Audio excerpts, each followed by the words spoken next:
This is the Situation Room, the only way to start your day. And addiction, of course, we know takes on many forms. What we're looking at today is alcohol and drugs. And we're going to share some of those stories. We're going to share the realities. We're going to be real. We're going to have conversations about things that are affecting us today. And to join us to have that conversation today, two lovely folks who are already in the hot seats of the Situation Room this morning. Wisdom is an artist and a recovered addict. Good morning. Morning. How are you doing? I'm good. You're going to tell us a bit of your story in just a minute. Katha Mwenda is recovery coach and founder of the Sober Living Youth Summit. Katha, good morning. Good morning. How are you? Very well. Karibu Glad sana. to be here. Thank you. Thank you for doing this morning and for joining us in this conversation. We're going to get into some of the sticky stuff in just a minute. But Dennis is going to tell us which country he's taking us into in the land of Proverbs. We would like you to interpret that for us, both of you. Okay? Yes, so the country we're going to is in the East Africa region. It is well known for its hills and it's considered to be the heart of Africa. The country had its former capital as Bujumbura, but they moved it in 2019 to Gitega. So it has two major communities within it, the ethnic balances in the country, which is the Hutus and the Tutsis, just like the neighbors Rwanda. And they've given us this proverb that haste brings waste. Haste brings waste. Ladies, go first. Wow. That is Burundi. Mm-hmm. Haste brings waste. I'd say haraka haraka haina baraka. Mm-hmm. In English, steady, be steady and sure. Slow and sure. Mm-hmm. Yeah, that's what I can say. Yeah, what about haraka haraka haina Haina baraka? baraka. How would you interpret that wisdom? I think maybe too much of everything is poisonous. Yeah. Wow. Yeah. Yeah. Mm-hmm. Sorry. Yeah, like when it's too much, it brings problems. Nice. Yeah. That's true. Remember the interpretation of this proverb.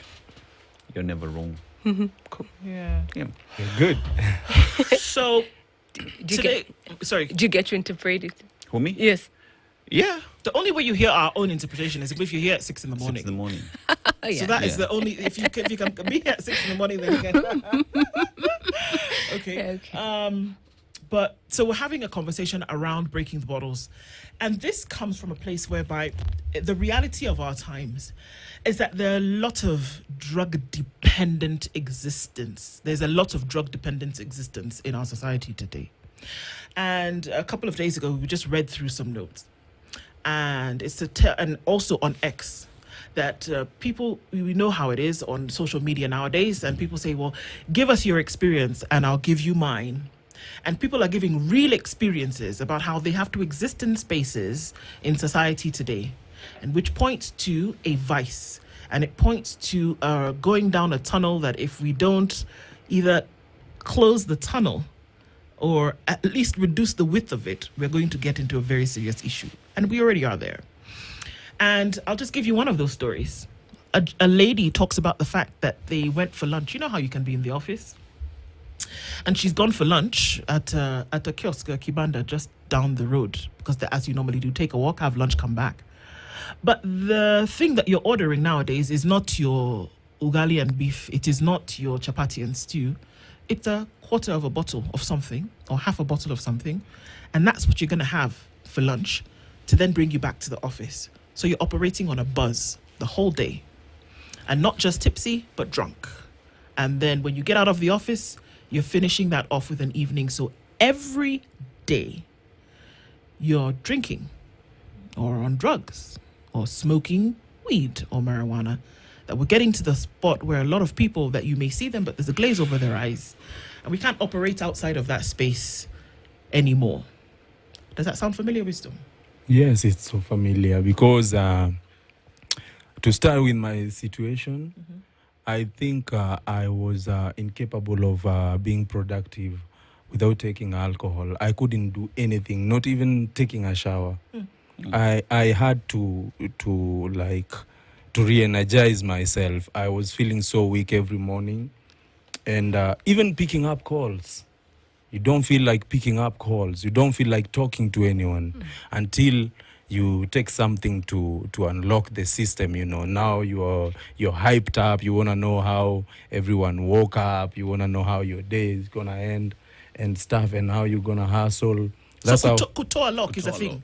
Kutoa lock, yani mi nilikuwa, if sijatoa lock, nilikuwa na shake. I was shaking, anxiety, kukuwa unsettled, a lot of sweating, heavy sweating, you know. How did it start? And it started as, I think it started as fun.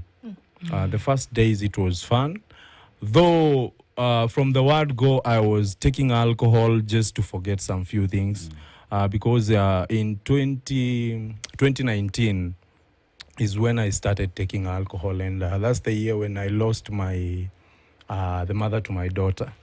And we were not married, but we were co-parenting, and we were really close. We were very close. And losing her, I think, really affected me. And I started taking alcohol secretly because I could not hold to the fact that she's gone now. And now I started taking alcohol. And I think it was still the same year that Bahati and introduced me as his official manager. And that's when I quit music and started managing Bahati and Diana as brands. And now he had crossed over to secular industry. And now I was coming out as his manager, and people have known me as a gospel artist. I'm now in a new world. I'm managing 2 brands which are now going secular world.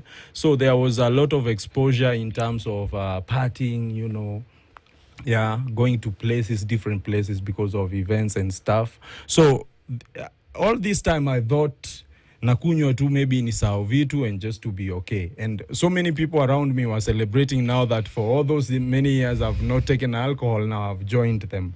But later I came to realize that mine was not regular drinking, because now I would maybe tunaweza jibamba, we would have fun, all of us, like until 3 a.m. Then the following day, I'm calling everyone when I've woken up like 1 p.m. and everyone is at his or her workplace. People are moving on with their things. But me, I'm sick, man. I'm like, I cannot do anything. I'm vomiting. I'm not eating. I'm so weak. And now the only thing that can save me from this bad feeling ni kutoa lock. To drink again. Siku inaendelea. Yeah, so Nkatha, these are many stories that are happening in the society on a daily basis. Yes. People don't talk about them. There is also the fear of, if I come out, the stereotype that comes along with the position that Wisdom found himself in. And one asks the question, how does someone start looking for a solution or an end to that? Yes, well, that's a good question. When it comes to substance use disorders, when it comes to mental health disorders, there's a lot of shame. And there's, you know, mostly because society perceives it as a moral failing. So just to go back before you come out and seek for help, we need to understand addiction is a chronic, it's a brain disease, and it's relapsing in nature, whereby you started using the alcohol or the substance by experimenting. You know, that's the initial use.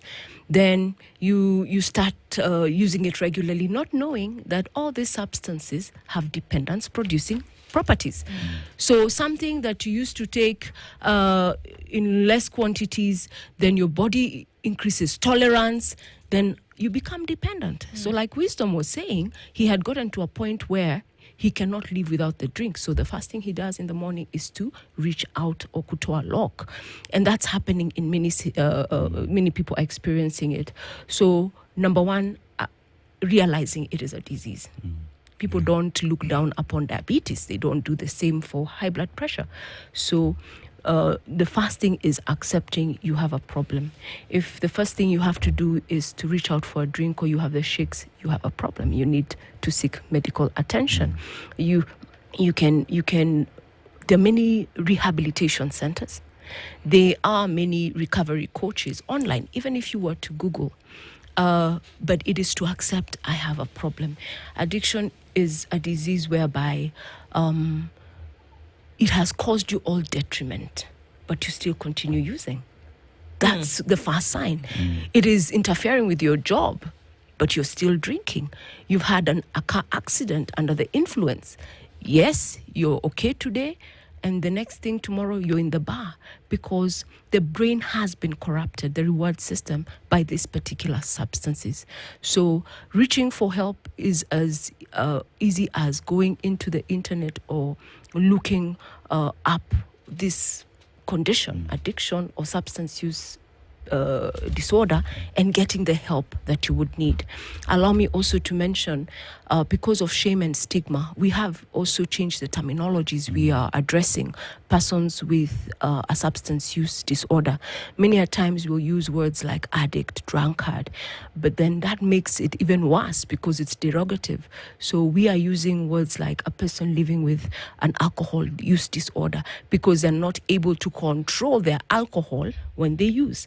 You go into a bar setting or even in the home, someone who has no control is the one who they will say, let me have one glass or two, but they end up drinking the whole bottle, and they didn't intend to drink the whole bottle. In fact, they went there saying, I'll have one or two, but the next thing is either they've blacked out or they've drunk too much, and if you ask them really what happened is that they didn't have control. They were just looking to satisfy or to fill, some gap, but the body was just asking for more because their tolerance has increased. So you need to seek out for help. You need, because an addiction or a substance use disorder is just a symptom of an underlying issue. There must be something happening. The alcohol, the substance is just like medicine. So what is it that you're trying to deal with? So, Wisdom, did you feel like you were dulling the pain with the alcohol that you were taking? Did you feel better in the moment when you drank? Yes, at that moment, someone feels relieved. But the problem is that after taking the alcohol and, it's the following day you're sober, the problems are still there. Whatever you are worrying about, whatever that you have not fixed, the problems are still there. But as my sister here is saying, it's so hard to come out of it. But let me ask you, you woke up in the morning in a few minutes or whatever time you woke up in the day, and in those moments, you realize that the problems are still there, isn't it? Yes. You know that. Yes. And at that moment, you are in control. Yes. You know. Yes. That, okay, hang on. So I've had a blast of a night and I'm waking up with this jarring headache, whatever the case may be. But my issue, I still feel the pain. I still miss the mother of my child. I still wish that she was alive, right? In that moment, you're in control of your thoughts and you're thinking, the next thing for you to take away that pain that you're feeling is to still have a controlled thought that you want to go and have a drink so that you can dull the pain again. At that moment, do you imagine that you going and drinking to the point where you get drunk again is bad for you? Do you think that? You see, like in my case, I had so many underlying issues. It was not just the death of my baby mama, I had a lot of issues to do with brokenness. I didn't have money.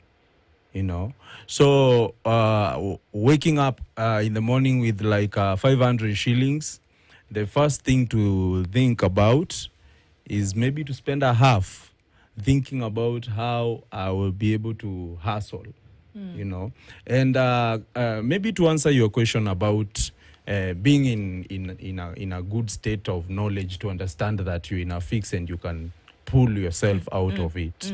The reason why it's so hard, mostly people who surround us when we are in those problems, they downplay they downplay the problem and the issue. And you see, I used to open up. I won't mention names, but I opened up to a few people who are very close to me, family members, friends, and some bosses. Yeah, like naenda meeting kabisa. ni aje bossy man, I need to talk to you, we need to have a conversation. Wiz, come to the office. Then I come and I'm like, ABCD man, me I'm not okay. Yeah, I'm stressed, I'm depressed. Ai, uko depressed aje? Chiki vile unakaa star. Wewe ni jina kubwa. Umeweza. Umefungiwa nyumba, zi. Umekosa chakula, zi. Umetembea mguu, zi. Unajua kuna watu wangapi wako ICU wanalilia life yao. Wewe nini inakustress? Wewe waacha jokes bana, mwanaume ni kujikaza. Yeah. And those were like 4 cases. Nilienda kwa watu tofauti kabisa. Mmoja ni family member kabisa. Wa pili ni best friend. My best friend that time. Watatu ni my girlfriend. Yeah. Waine ni my pastor. And my pastor chenye alifanya, nashukuru ni sawa, aliniombea tu. Yeah. Aliniombea tu. But nilimwambia ukweli, nikamwambia I'm in a problem yenye I don't know how I can come out of it. And I'm 100% sure if these people that I had gone to talk to, because now that's the moment you are talking about. You are in a realization a moment that you can pull yourself out of this, but you can't alone. Now these people, if these people listened to me, I'm sure I wouldn't have ended up to a rehabilitation center. I was in a position where I was ready for help and to be guided. And this is the case to many people who are listening and watching us. They have family members, loved ones, or friends who are going through this thing. But sasa unapata msee anaochukuliwa, ule anaibisha familia, ule ni mlevi. We are having a family function, it's in the morning, you're already drunk. Ebu ficheni huyu na uko. You know? And our say sasa wamefika mahali, they love each other. The drunkards, the addicts, they really love each other. They care about each other like ulifika home, have you woken up? Mi ndo natoa lock sahi. Hauna ya kutoa lock, mi niko na yaite Bob Kam nikugawie. So you know, because they share the same problems, and when they sit down, they are all neglected by their families. So how did that setting exactly, where you find yourself among fellow individuals who are suffering from the same problem, and since you find solace in each other, then that becomes your point of refuge? This is where it really triggered my addiction now. Because now you see, I'm hanging out with some guys ambao in real sense ya ukweli, nikiwa in my best form huwezi nipata nao. Yeah? And I'm a public figure and people know me. And these are my fans. And now every time we are having a conversation with them, they are celebrating me. I'm in my rock bottom. But I'm their star. Because tunaweza ingia YouTube kwa local, tuweke wimbo ya Wisdom na Bahati, tuweke Wisdom na Janet Otieno, tuweke Wisdom akipewa sijui award gani na Uhuru Kenyatta, you know.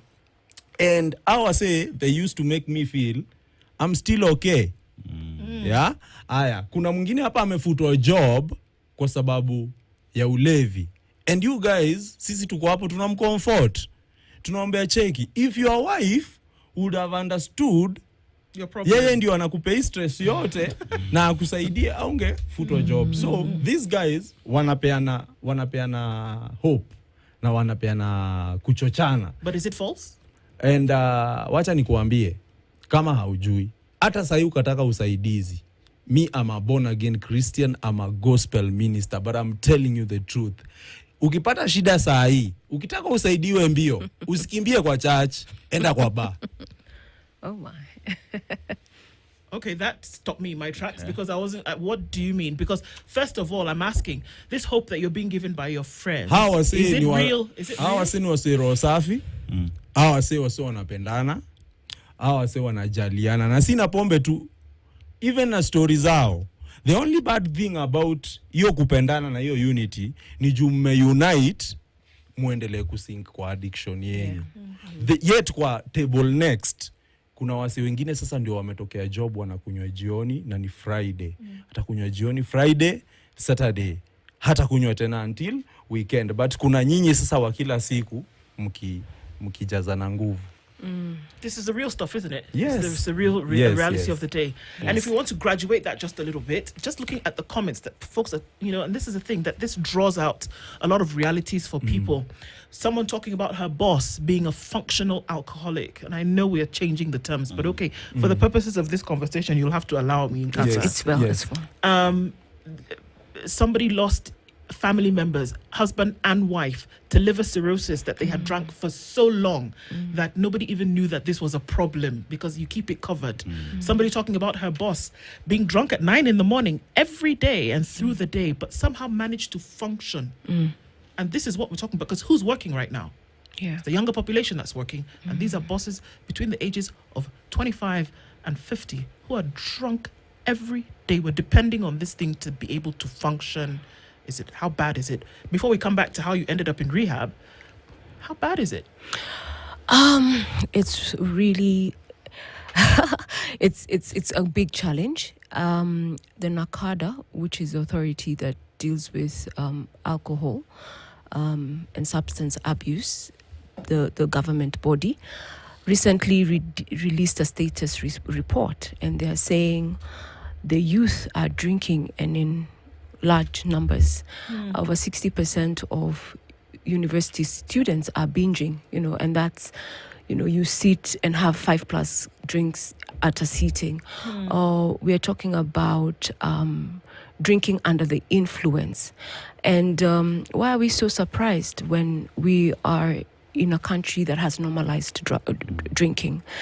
Every other billboard on the highways. These are just some factors that are propelling or making people even use more and not see the seriousness of the liver cirrhosis or the health complications that alcohol or the drugs will present, So there's the advertising, there's the aggressive marketing online, there's use of influencers to be able to push a brand. And just last year, if not 2 years ago, there was a young man, and may his soul rest in peace. He was an artist, he was an actor, talented, and everyone spoke that he could have been having a substance use disorder, but he was a brand ambassador of a big brand. So just like Wisdom is saying, you will attract a kind of crowd when you are dependent, almost hitting rock bottom, because by that time, even the normal people who would hang out around you, you're running away from them because they are the sound of reason. And it happens because how can I admit that a drink has cost me a job, the drink has cost me a career? So those are the realities. And when we look also at the age of 15 to 25, they are the most affected.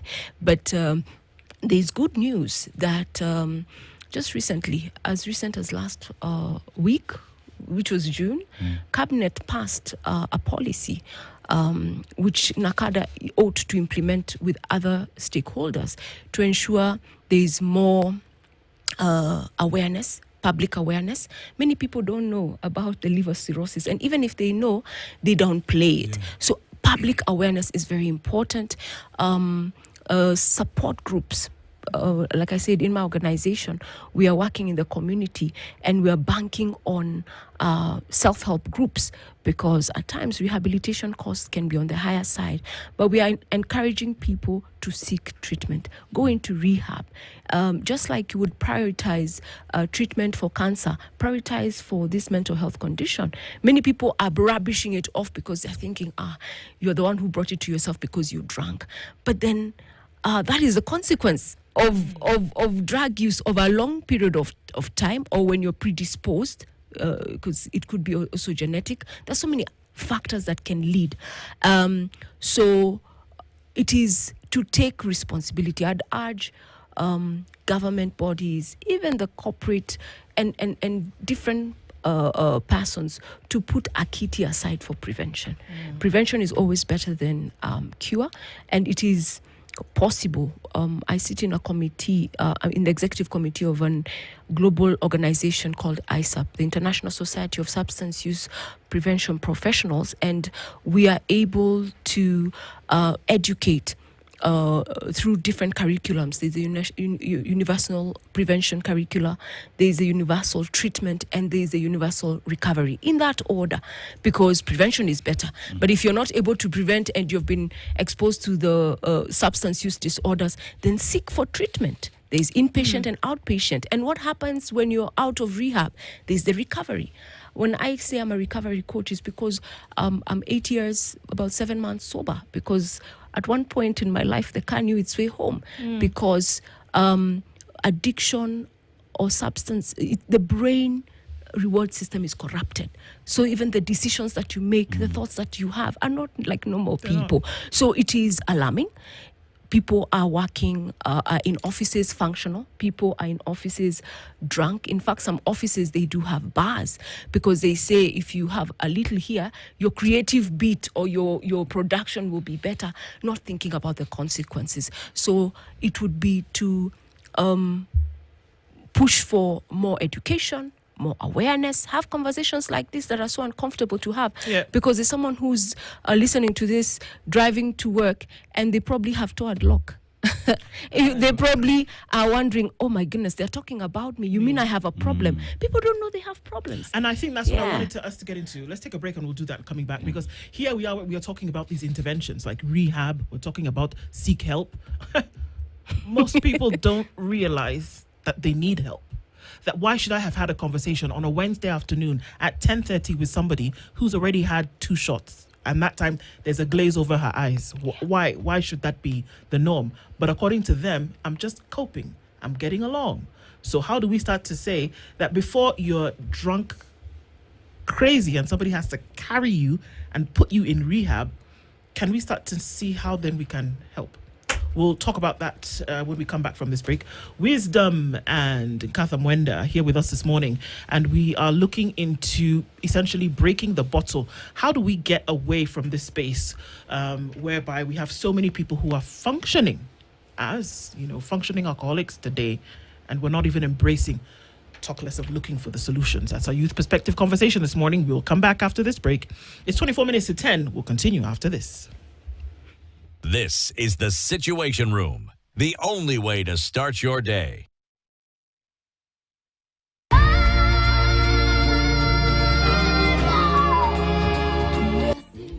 Dial *811*800# to get this as your skiza tune. KTN, ndio home. Every now and then, fake news might pull a few strings, but when it comes to reporting the facts, there's only one tune we dance to, our own. For more than 100 years, The Standard has delivered insightful, fact-based journalism. And you can't fake that.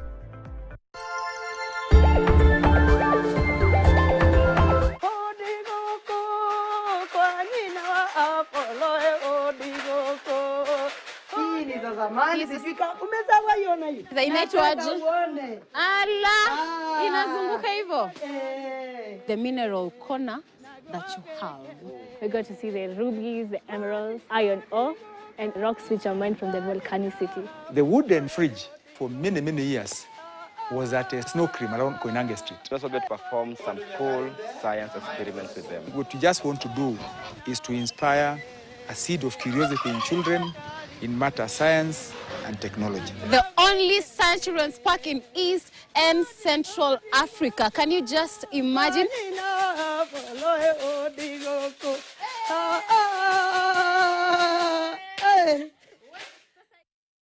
It's the Situation Room, the only way to start your day. We'll do okay. We'll talk through the morning. Spice FM, KE on X. Hashtag the Situation Room. Mature, intelligent talk every morning. Spice up yourself.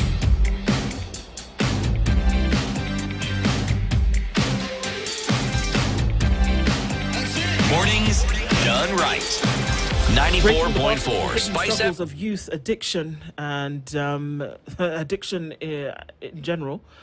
Wisdom is a recovered addict and artist, and Katha Mwenda, recovery coach and founder of Sober Living Youth Summit. So, looking at just the comments that are coming in, and wisdom, when did you get to the point whereby you realized, okay, this cannot be a me and my friends conversation about you'll do better tomorrow and the sun will shine at the end of the day? When did it become, I need help to be able to get out of this thing? I think it's when I started, what is it called? Is it conversing or fainting? Yeah. I started conversing. And I would just fall off. I would just faint. Kama sijakunywa. So, nisipotoa lock, let's say I've woken up at 7 a.m. Nisipotoa lock by 11, 12, naanguka. Yeah. Literally, you would faint? Yes. Yes, I would faint. Literally. The system would lock down. So the first time I fainted, I was taken to a rehabilitation center, iko hapo Thika Road, and I was taken there for 10 days. I think it was 10 or 13 days. So nilifanyiwa kitu inaitwa detoxification. So nikafanyiwa detox. Then I came back home. Now coming back home, I didn't take alcohol for 2 weeks because I was under some few medications. You know, there are those medications that are used to, I don't know, maybe to trick your dopamine and feel like you're high, you know. So they were really helping me because I was feeling high. So vile dawa ziliisha after 2 weeks, I wanted more medicine. So when I went for more medicine, they told me it's impossible. So mi nikaingia kwa local. Yeah. And I got back to my day-to-day life ya kukunywa again. Now, I'm taking alcohol now in full knowledge that I cannot do without it. It's either I quit, I be taken to a facility. Now, it's in my knowledge now that I cannot help myself. I cannot pull myself out of this thing by myself. No, but in this case, when you were, so you went to, just a few steps back for us to be able to understand this. The drinking was so much, you went to a facility at some point. They gave you this detox. What did they do? The detox, right? Yeah. So you were on detox for a while. You get the nice feeling. You're okay. So it mimics the alcohol, Yeah. right? So after some time, medicine has ended. You say, Yes. no, I want that feeling back. I wanted more medicine. But they're not giving you more medicine. Yes. So you say the only way to get this high feeling Yes. is to go and get some more alcohol. Now you see my guys are waiting for me in the hood. They're like, man, 2 weeks ni sana mas. They come to gonge cheers. It's been 14 days you've been sober. We need to celebrate this. To celebrate your soberness. Yes. Yeah. Yes. With some alcohol. Yes. Okay. And So now at I that went point, back. Did you feel that it was actually celebrating your soberness? Yes. You actually did? Yes, because I couldn't believe that it's been 2 weeks. It doesn't matter what has been making me maybe survive without alcohol, but it was like history, because I remember like 2022, I took alcohol from 1st January to 31st December. Every Yes, day. without Every skipping. Day. So now skipping for like 2 weeks, it was worth a big celebration in the local. Where were you getting the money to drink like this? The money to drink was my savings, and zilifika mahali zikakalas. Sorry? Got depleted. Yeah, Just and and pia I had some loans that sikuwa nimemaliza kulipa. So I was auctioned, and these auctioneers were so kienyeji. Sikuwaelewa. They just came and they took even my clothes bana. So maze, I was in Nairobi, nowhere to sleep, no clothes to change, nowhere to run to. So I went to my sister's place in Komarok, and she had to take me in because, you know, at the end of the day, I've come to realize family is the last resort. And she took me in. And when she took me in, I was so lucky. She took me in, and in 2 weeks, I got a job. Yeah, a good paying job. I was being paid like 30 G's a day. Yes. And now I'm an addict. Oh, man. I'm being paid 30 G's a day.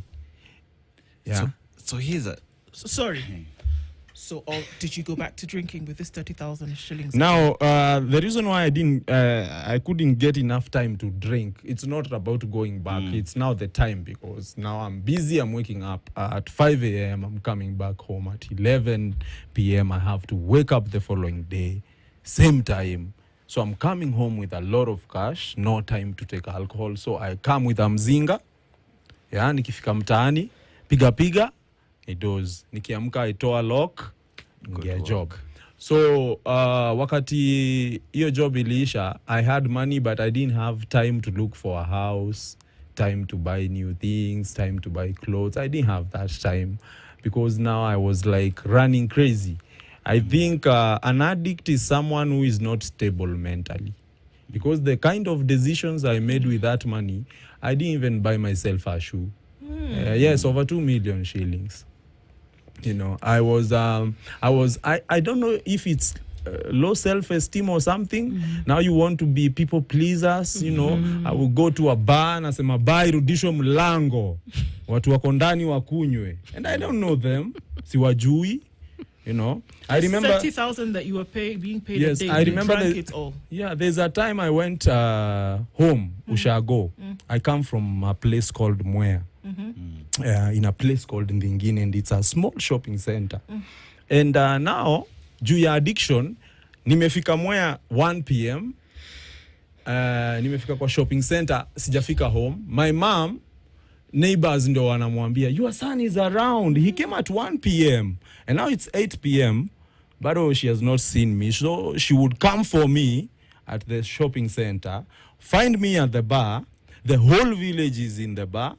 Everyone is taking alcohol. You know, my bill is paying. My bill is over 17,000, bro, and it's home. Village, yeah. Even the owner of the bar is calling me from Nairobi. He's like, man, thank you so much. We've never Such seen big sales. Yes, such a big sale, you know. And I think nearly threw away everything. And the moment I was noticing that Sinado niko na 100k, and now nataka kujipanga na hii 100k kwa maisha. How? Ndio nipange how I will be able now to put myself together with this 100,000. I have to sit down and drink and plan. So even the 100k still is being drunk. It's planning finances, bro. So nikiplan, I think imebaki kama 40k, nikatumia mamangu 20k. Now kwa ile pesa hajaiona, because I'm going home, I'm paying kwa bars bills za 25,000. Mamangu hata time ya shopping sijamfanyia, sija get time ya kusimama kwa you know. And now sasa imebaki 20k nimempea. After 4-5 days ile 20k nampigia anitumie 500 nitoe lock, and I'm done. And now I went crazy, and that's when I attempted to commit suicide. So you knew at some point that this behavior was bad for you. Yes. You knew. Yes. To take your own life, was that the point you now said, okay, guys? You see, now taking my own life was something I had never thought about, and up to today, I've never come to terms to understand what really made me make that decision, because it was not a mock. Yeah, it's something that I had decided, because now there's this day I wanted to call my friend. I didn't have airtime, so I was in town. It's getting late. I don't have anywhere to go to. I called my friend, and he told me to go to his place in Roysambu. So when I went, you know, he's a bachelor. Nikapata mazee akona kamdenge, you know. And he was with a girl, you know. He had a girlfriend. We're doing this, all right. Yeah. You see, I'm looking at my interpreter and I'm like, bro, unaniangusha. She gets okay. Just continue.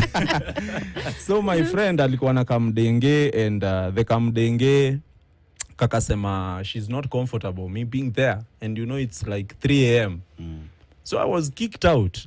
And I walked from Safari Park Gardens Estate to Roysambu, 4 a.m. I found some guys playing pool table there at the stage. And nika chill hapo kwa pool table until kitu 4:35 a.m. So 5 a.m. I crossed over to Super Highway Thika Road hapo Roysambu.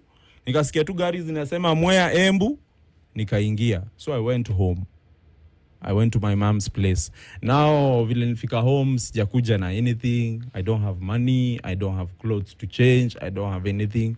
Ni kuenda kwa soko, wale watu nilikuwa nanunulia sasa na waomba wanibaie. Yeah. So now people would talk about me, people would discuss me. I think hiyo sasa ilinimaliza juu sasa watu wa ushago wako Wisdom alichizi. Wisdom si nimembaia kikombe jana, kikombe ya 30. Wisdom anakula mugoka. And now nikaanza kufeel sasa ni wapi naweza enda? Nairobi, it's done for me. Home, it's done for me.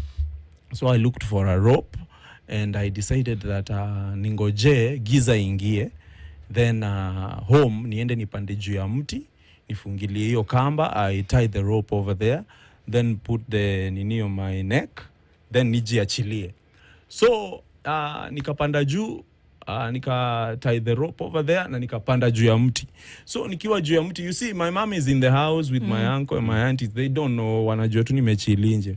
Now there's a cousin of mine anaitwa Michael. By the way, big up Michael sana, Michael Moli, because alikam akitaka kujua nimeshindaje. Now he's a boda guy. Yeah.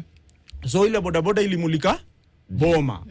Akaniona niko juu ya mti na kamba.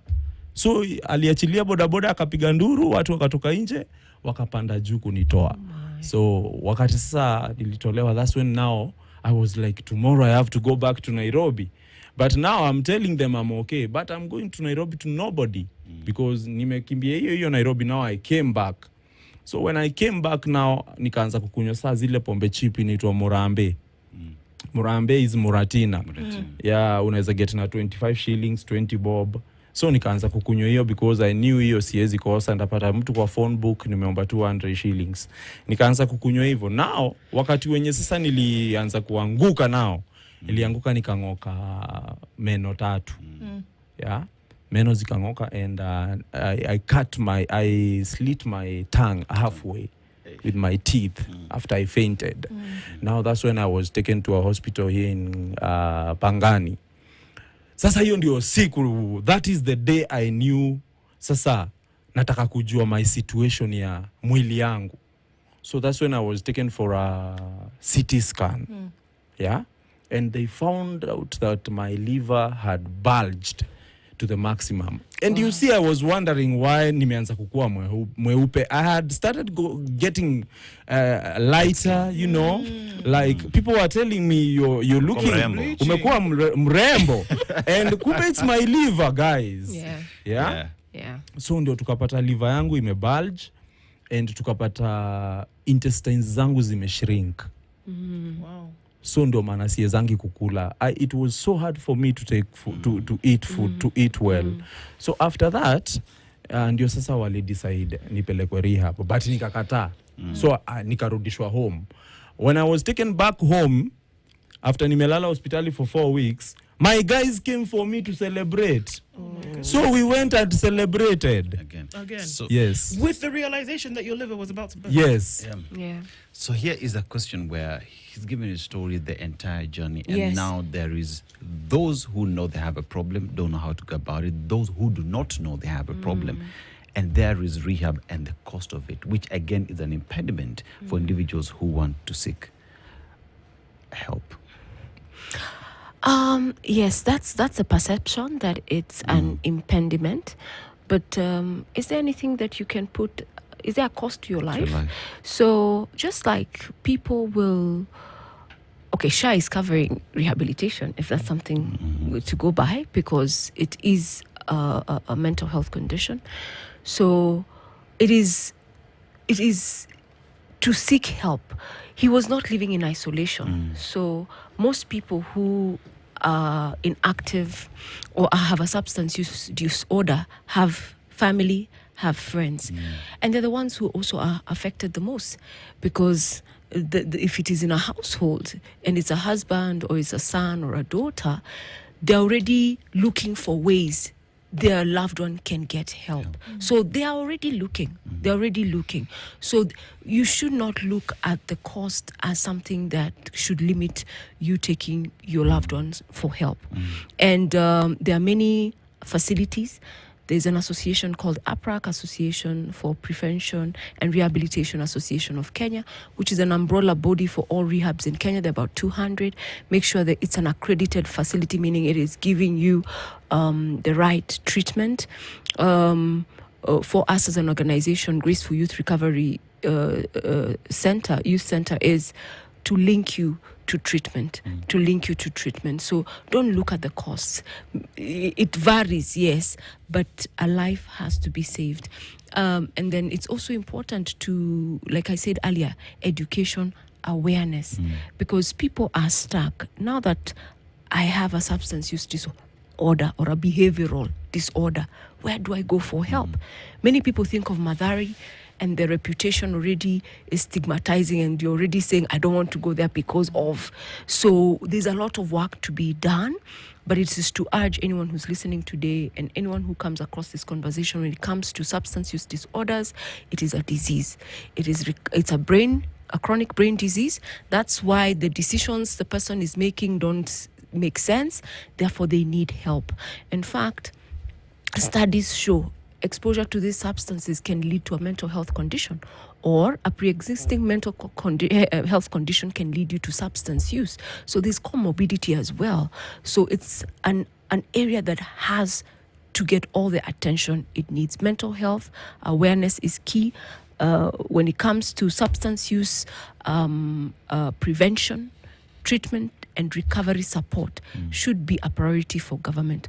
Already through the NACADA, they are doing the enforcement, they are doing what they can do, but we need to amplify that. There should be no shame with having such a condition. What we would need to look forward to is your recovery.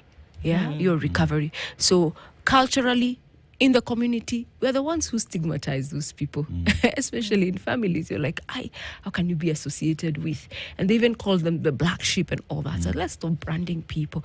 Addiction can affect anybody. It does not discriminate. I remember at one point, and maybe I digress, but there's a time we used to have a president, and he would trend at most times, a former president, to be clear. And when